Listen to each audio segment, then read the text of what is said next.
ಜಿಂದಾಬಾದ್ ಜಿಂದಾಬಾದ್. ಆತ್ಮೀಯ ಬಂಧುಗಳೇ,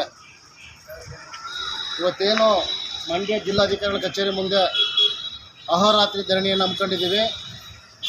ಕಾರಣ ಏನಂದರೆ, ಕೇರ್ಪೇಟೆ ತಾಲೂಕು ಕಿಕ್ಕೇರಿ ಗ್ರಾಮದಲ್ಲಿ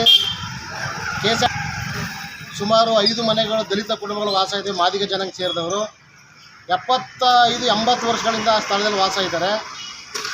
ಆಶ್ರಯ ಜನ ಮನೆಗಳು ಕಟ್ಟಿಕೊಟ್ಟಿದ್ದಾರೆ. ಇವತ್ತು ಅದೇ ಮನೆಯಲ್ಲಿ ವಾಸ ಇದ್ದಾರೆ 5 ಕುಟುಂಬಗಳು.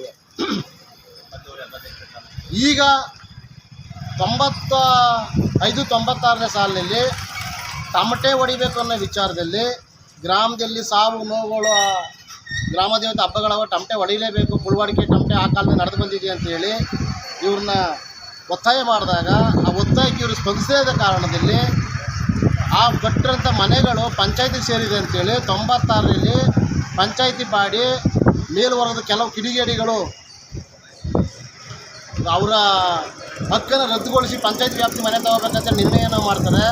ಆ ಒಂದು ಆಧಾರವನ್ನು ಇಟ್ಕೊಂಡು ಸುಮಾರು 2000 ಇಸ್ವಿ ಗಂಟೆ ಕೂಡ ಇವರು ಮನೆ ಕಂದಾಯಗಳನ್ನ ಕಟ್ಕೊಂಡು ಬರ್ತಿರ್ತಾರೆ. ಮನೆಗಳು ಹಳೇದಾಗಿದೆ, ಅದನ್ನು ಆಲ್ಟ್ರೇಷನ್ ಮಾಡ್ಕೋಬೇಕು ಅಂತೇಳಿ ಅವರು ಮನೆಗಳನ್ನ ಕೇಳಕ್ಕೆ ಹೋದಾಗ, ಕಂದೆ ಕಟ್ಟಲಿಕ್ಕೆ ಹೋದಾಗ ನೀವು ಕಂದೆ ಕಟ್ಟಂಗಿಲ್ಲ, ಈ ಮನೆಗಳು ಪಂಚಾಯತ್ ಹೆಸರಲ್ಲಿದೆ ಅಂತೇಳಿ ದೌರ್ಜನ್ಯ ಸಿಗ್ತಿದ್ದಾರೆ. ಇದಕ್ಕೆ ಸಂಬಂಧಪಟ್ಟಂಗೆ ಸುಮಾರು 2021ನೇ ಸಾಲಿನಿಂದ ಕೂಡ ಜಿಲ್ಲಾಧಿಕಾರಿಗಳು ತಾಲೂಕ್ ಪಂಚಾಯತಿ ಸಿ.ಒ ಅವರಿಗೆ, ಗ್ರಾಮ ಪಂಚಾಯತಿ ಪಿ.ಡಿ.ಒ ಅವರಿಗೆ, ತಾಲೂಕ್ ಪಂಚಾಯತಿ ಇ.ಒ ಅವರಿಗೆ ಮನವಿಗಳನ್ನ ಸಲ್ಲಿಸ್ತಾ ಬಂದು ಇವತ್ತು ಕೂಡ ಅದನ್ನು ಬಗೆಹರಿಸೋದಕ್ಕೆ ಆಗಲಿಲ್ಲ. ಯಾಕೆ ಅಂತಂದರೆ ಅವ್ರು ಇರುವಂಥ ಜಾಗ ಏನು 5 ಮನೆಗಳು ಕಟ್ಕೊಂಡಿದ್ದಾರೋ ಬಸ್ ಸ್ಟ್ಯಾಂಡ್ ಪಕ್ಕದಲ್ಲಿ ಇರೋಂಥ ಜಾಗ ಆಗಿರೋದ್ರಿಂದ ಅದು ಇವತ್ತು ಕೋಟ್ಯಾಂತರ ರೂಪಾಯಿ ಆಗ್ತದೆ. ಮತ್ತು ಇವರೆಲ್ಲ ಅಸ್ಪೃಶ್ಯರು ಅಂದರೆ ಮಾದಿಗರು, ಇವ್ರನ್ನ ದೂರ ಕಳಿಸ್ಬೇಕು. 5 ಮನೆಗಳಿದ್ದಾವೆ. ಇವ್ರಿಗೆಲ್ಲ ನಮ್ಮ ಗ್ರಾಮದಲ್ಲಿ ವಾಸ ಮಾಡ್ತಾಯಿದ್ರು ಕೂಡ ತಮಟೆಗಳು ಹೊಡಿಲಿಲ್ಲ, ಇವರು ನಮ್ಗೆ ಅವಮಾನ ಮಾಡಿದ್ದಾರೆ ಸಾವೊಂದು ದಿನ ಅಂಥೇಳಿ ಈ ರೀತಿ ದೇಶಗಳನ್ನ ಇಟ್ಕೊಂಡು ಇವತ್ತು ಅವ್ರನ್ನ ಅಲ್ಲಿಂದ ಗುಳ್ಳೆಬ್ಬಿಸುವಂಥ ಕೆಲಸವನ್ನು ಮಾಡ್ತಿದ್ದಾರೆ. ಇವತ್ತು ಮಾನ್ಯ ಜಿಲ್ಲಾಧಿಕಾರಿಗಳು ಸಹ ಈ ಒಂದು ದಾಖಲಾತಿಗಳನ್ನ ಪರಿಶೀಲನೆ ಮಾಡ್ದಾನೆ ಸೋಮವಾರ 3 ಗಂಟೆಗೆ ನಡೆದಂಥ ಸಭೆ ಒಳಗಡೆ ಪಂಚಾಯತಿ ನಿರ್ಣಯನ ಅಂತಿಮ ಅಂತ ಹೇಳಿ ವರದಿಯನ್ನು ಕೊಟ್ಟಿದ್ದಾರೆ. ಹಾಗಾಗಿ ಗ್ರಾಮ ಪಂಚಾಯತಿ, ತಾಲೂಕ್ ಪಂಚಾಯತಿ, ಜಿಲ್ಲಾ ಪಂಚಾಯತಿಯಲ್ಲಿ ಸಿಗದಂಥ ನ್ಯಾಯ ಡಿ.ಸಿ ಅವರು ಕೂಡ ನಮ್ಗೆ ಎಲ್ಲೊಂದು ಕಡೆ ಮೋಸ ಮಾಡಿದ್ರು ಅಂತ ಅಂದಿದೆ. ಹಾಗಾಗಿ ನಾವು ಅಹೋರಾತ್ರಿ ಧರಣಿಯನ್ನು ಇವತ್ತು ಹಮ್ಮಿಕೊಂಡಿದ್ದೀವಿ. ಇವತ್ತು ದಿನಾಂಕ 21ನೇ ತಾರೀಕು ಇವತ್ತು ಇನ್ನೂ ಹಮ್ಮಿಕೊಂಡಿದ್ದೀವಿ. ನಮಗೆ ನ್ಯಾಯ ಸಿಗುವವರೆಗೂ ಕೂಡ ನಾವು ಇಲ್ಲಿಂದ ಕದಲೋದಿಲ್ಲ. ಯಾಕೆಂದರೆ ಆ 2 ಕುಟುಂಬಗಳಿಗೆ ನ್ಯಾಯ ಕೊಡಿಸೋರು ಯಾರೂ ಇಲ್ಲ. ಹಾಗಾಗಿ ಎಲ್ಲ ಪ್ರಗತಿಪರ ಸಂಘಟನೆಗಳು ಎಲ್ಲರೂ ಕೂಡ ಇದಕ್ಕೆ ಕೈ ಜೋಡಿಸ್ಬೇಕು, ಅವರಿಗೆ ನ್ಯಾಯ ಕೊಡಿಸೋದಕ್ಕೆ ಆಗಬೇಕು ಅಂತ ಹೇಳ್ತಾ, ನನ್ನ ಹೆಸರು ನಂಜುಂಡ ಮೌರ್ಯ ಅಂತೇಳಿ, ರಾಜ್ಯ ಸಂಘಟನಾ ಸಂಚಾಲಕ, ಕರ್ನಾಟಕ ದಲಿತ ಸಂಘರ್ಷ ಸಮಿತಿ ಮಂಡ್ಯ.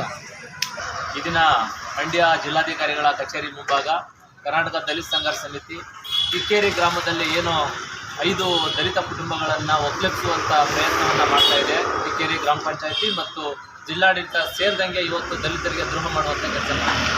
ಇವತ್ತು ಕರ್ನಾಟಕದಲ್ಲಿರ್ತಕ್ಕಂಥ ಪ್ರತಿಯೊಬ್ಬರಿಗೂ ಕೂಡ ವಾಸ ಮಾಡಲಿಕ್ಕೆ ಮೂಲಭೂತವಾಗಿ ಬೇಕಾದಂಥ ಸೌಲಭ್ಯಗಳನ್ನು ಕೊಡಬೇಕು, ಅವರಿಗೆ ಮನೆ ಕೊಡಬೇಕು, ಮತ್ತು ಅವರಿಗೆ ಜೀವನ ಮಾಡಲಿಕ್ಕೆ ಒಂದು ಜಮೀನುಗಳನ್ನ ಕೊಡಬೇಕು ಅಂತೇಳಿ ಸಂವಿಧಾನ ಹೇಳುತ್ತೆ. ಆದರೆ ಇವತ್ತು ಕಿಕ್ಕೇರಿ ಗ್ರಾಮ ಪಂಚಾಯತಿ ವ್ಯಾಪ್ತಿಯಲ್ಲಿ ಪೌರ ಕಾರ್ಮಿಕ ವೃತ್ತಿ ಸ್ವಚ್ಛತಾ ಕಾರ್ಯದಲ್ಲಿ ತೊಡಗಿರ್ತಕ್ಕಂಥ 5 ಕುಟುಂಬಗಳಿಗೆ ಈಗಾಗಲೇ 1978ರಲ್ಲಿ ಕಿಕ್ಕೇರಿ ಮಂಡಲ ಪಂಚಾಯತಿಯಿಂದ ಒಂದು ನಿವೇಶನವನ್ನು ಮಂಜೂರು ಮಾಡಿಕೊಳ್ಳಲಾಗುತ್ತೆ. ಅದಾದ ನಂತರ ಆ ಮನೆಗಳನ್ನು ಕೂಡ, ಜನತಾ ಮನೆಗಳನ್ನು ಕೂಡ ಮಂಜೂರು ಮಾಡಿ ಸರ್ಕಾರದಿಂದ ಕಟ್ಟಿಕೊಟ್ಟಿದೆ.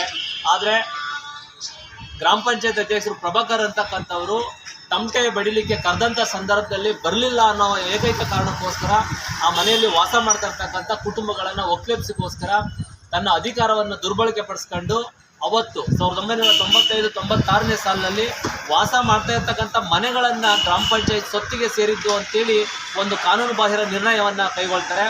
ಈ ಒಂದು ಕಾನೂನು ಬಾಹಿರ ನಿರ್ಣಯ ಕೈಗೊಳ್ಳೋಕ್ಕೂ ಮೊದಲೇ ಈಗಾಗಲೇ ಈ ಯಾರ್ಯಾರು ವಾಸ ಮಾಡ್ತಾ ಇದ್ರು ಅವರಿಗೆ ಸರ್ಕಾರದಿಂದ ಮಂಜೂರಾತಿ ಪತ್ರ ಕೊಡಲಾಗಿದೆ, ಮನೆ ಕಟ್ಕೊಡ್ಲಾಗಿದೆ.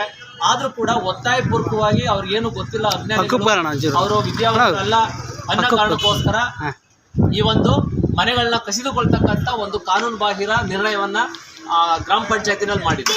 ಈ ವಿಚಾರಕ್ಕೆ ಸಂಬಂಧಪಟ್ಟಂಗೆ ಸುಮಾರು ವರ್ಷಗಳ ನಂತರ ಒಂದು ತಕರಾರು ಬರುತ್ತೆ.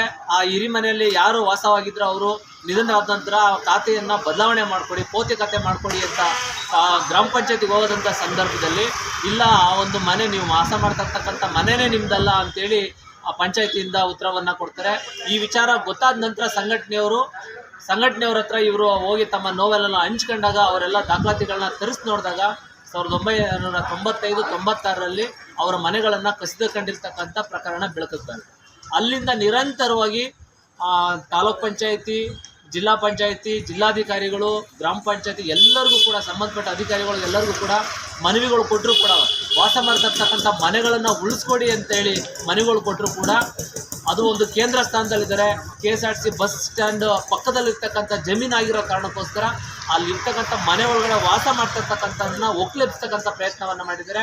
ಈ ಒಕ್ಲೆಬ್ಸ್ತಾ ಇರೋದು ಯಾವ ಕಾರಣಕ್ಕೆ ಅಂತಂದರೆ ಕೇವಲ ಕರೆದಾಗ ಬಂದು ತಮಟೆ ಬರುತ್ತೇನೋ ಅನ್ನೋ ಏಕೈಕ ಕಾರಣಕ್ಕೆ ಮಾಡ್ತಿರ್ತಕ್ಕಂಥದ್ದು. ನಿಜವಾಗ್ಲೂ ಇವತ್ತು ಮಂಡ್ಯ ಜಿಲ್ಲಾಡಳಿತ ಜಾತಿ ನಿಂದನೆಯನ್ನು ಮಾಡ್ತಾ ಇದೆ. ಇಲ್ಲಿ ಎಲ್ಲೋ ಒಂದು ಕಡೆ ಪರಿಶಿಷ್ಟ ಜಾತಿಯವರಿಗೆ ಶೋಷಣೆಯನ್ನು ಮಾಡ್ತಾ ಇದ್ದಾರೆ, ಅವರ ಬದುಕಲಿಕ್ಕೆ ಅವಕಾಶಗಳನ್ನು ಕೊಡ್ತಾ ಇಲ್ಲ.